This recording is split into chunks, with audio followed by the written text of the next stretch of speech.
Thank you very much, Mr. Speaker. I thank the Chief Secretary to the Prime Minister for advance sight of his statement. Though if the story in the Times is to be believed, he may be positioning himself to be the chief successor to the Prime Minister.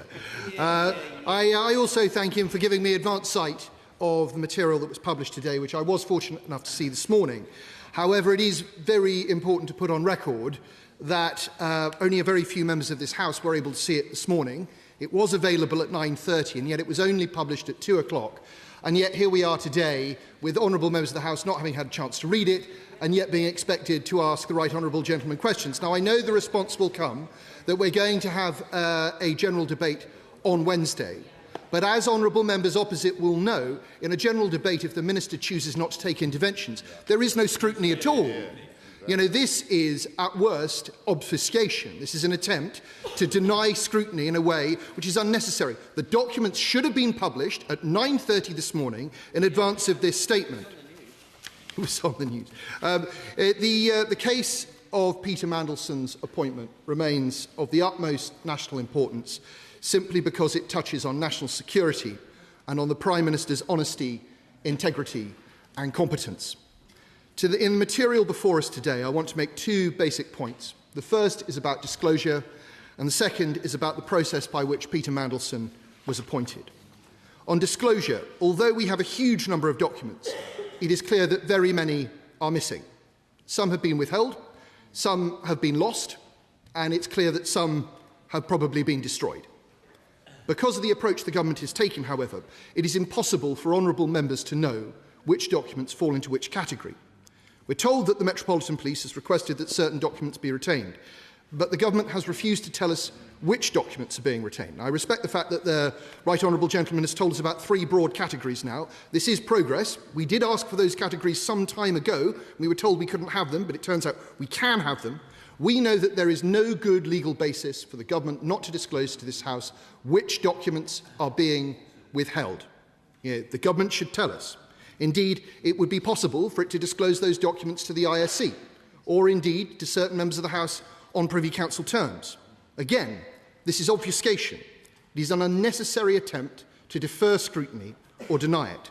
And the humble address did not allow for the government to redefine the request in this way. If the government wishes to retain documents because the Met Police have asked, it should come back to the House and change the terms of the humble address. It has not done that, and consequently, it risks being in contempt. Some ministers have duly handed over their WhatsApp messages. It's clear that some have not. Are we to believe that there was no WhatsApp exchange at all between the Prime Minister and Peter Mandelson? We know that there were, because it's been reported in the press, and yet those messages, the messages that were reported in the press do not appear in the release today. It's clear that some messages have gone missing. It is also the case that in all of these documents, the Prime Minister's presence is almost non-existent. Almost non-existent. Despite the fact that he was appointing a man to be head of our most senior mission, we have almost nothing in his name. It is as though somehow he appointed Peter Mandelson as ambassador without leaving any documentary trace of that decision at all. It really beggars belief, Mr. Speaker. We take, for example, the Secretary of State for DCIT, well known to be a friend and ally of Mandelson. He appears to have submitted a nil return on his WhatsApp messages. I hope that the honourable gentleman will tell us why. Was it that there were never any messages? This seems unlikely. Was it that those messages have been deleted? The House has a right to know. The House has a right to know, in each case, whether information has gone missing or whether it has not been handed over. We know that Peter Mandelson has refused to hand over his phone. It's in the document. But we know that he was asked to give over his phone on the 31st of March, sometime after the humble address. He's declined to do so, and this is just simply not acceptable that the government should allow this to pass without some sort of pushback. The government has, within its power, the opportunity to take legal action to recover the exit payment it gave to Peter Mandelson if he is not playing ball with the humble address. There is then the matter of redactions. Acres and acres of white space. Constellation of asterisks. Perhaps all too appropriate for a Labour document, Mr. Speaker. It is clear from the reports in the press that the ISC has had serious concerns about the redaction process. I listened to what the Right Honourable Gentleman said, and I will listen with interest to what members of the committee say in a moment. There are a huge number of redactions under the heading third party. On what grounds have these redactions been made? For example, on page 251 of Volume 3, Mandelson refers to someone who is currently staying with him in government property. This name is redacted. Why has it been redacted? Why can the House not be told who is staying in government property with the ambassador? On the national security vetting material, it seems, once again, that the government is happier to provide The Guardian with more information than it is prepared to provide to Parliament. Preparation of the security document for publication appeared in recess, leaked by someone in government who was familiar with it.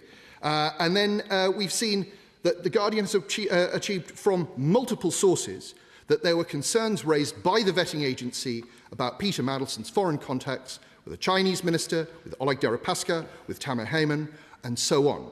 Multiple sources, and yet we are being asked to believe that this information was only seen by a tiny handful of people within government. Someone, somewhere, is not being frank with us. Now, if we had time, Mr. Speaker, and we will have time on Wednesday, we could talk about the concerning information about Chagos here. We could talk about the fact that Peter Mandelson, after he had been appointed, asked whether he could do paid work in Shanghai, on a private basis.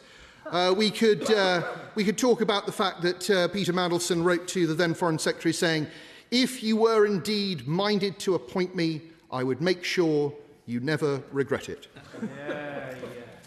But the truth is that we must return once again to the process by which Peter Mandelson was appointed. And everything in the documents today show that the Prime Minister did not follow the instructions he was given by the then Cabinet Secretary on the 11th of August 2024. He was told to get security vetting done before the appointment was confirmed, and this the Prime Minister did not do. And he was asked to do that because the Prime Minister had been provided with a due diligence document by the Cabinet Office which said that Peter Mandelson had an ongoing friendship with Epstein after Epstein had been sent to prison, the fact that Mandelson had been a director of a Russian defence company which had supplied arms to Putin during Putin's invasion of Crimea, and the fact that he had maintained unhealthy business relations in China.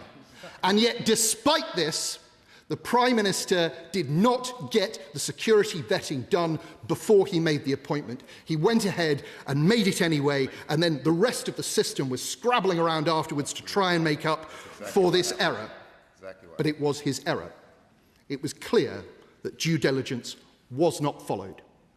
It is a failure that is visible from space. It is a failure that will define this Prime Minister's premiership.